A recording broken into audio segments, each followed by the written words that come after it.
Duha ka adlaw na lamang sa dili pahimuon ang kasaulugan sa pagsaylo ug ang kasaulugan sa pan nga walay patubo. Ang kadagkuan sa mga pari ug ang mga magtutudlo sa balaod nangita og paagi sa pagdakop kang Hesus sa tago aron ilang patyon. Sa unang adlaw sa kasaulugan sa pan nga walay patubo, ang adlaw nga mao'y ting-ihaw sa mga karnero nga ihalad sa panahon sa kasaulugan sa pagsaylo, ang mga tinun-an nangutana kang Hesus. Asa man kami nimo paadtua aron andamon namo ang panihapon.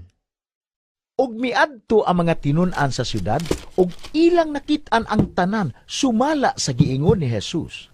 Didto giandam nila ang panihapon.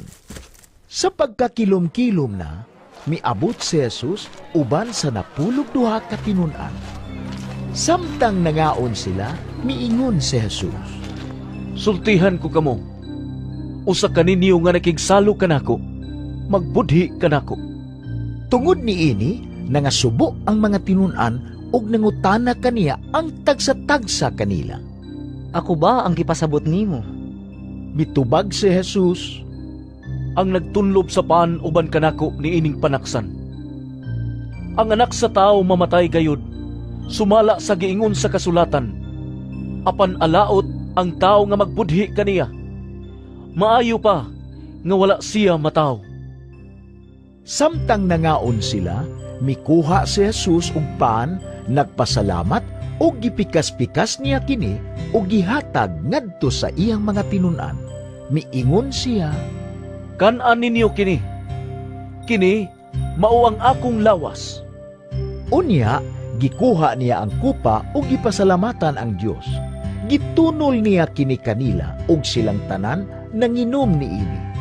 Miingon si Jesus, Kini mao ang akong dugo nga giula alang sa daghan ug naglig-on sa kasabutan sa Dios.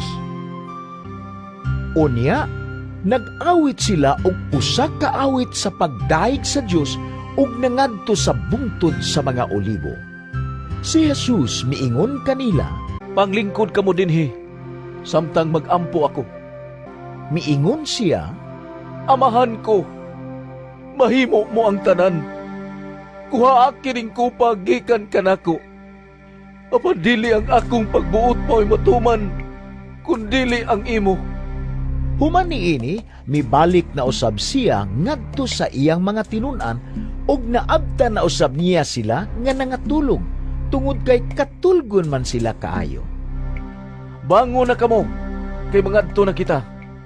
Tanawa, anian ang nagbudhi kanako. Samtang nagsulti pa si Jesus, miabot si Judas nga usa sa napulog duha ka tinun-an. Kuyog kaniya ang usa ka panon sa katawhan nga nagdalag mga pinuti ug mga puspos. Mga sinugo sila sa kadagkuan sa mga pari ug sa mga magtutudlo sa balaod ug sa mga pangulo sa mga Hudiyo.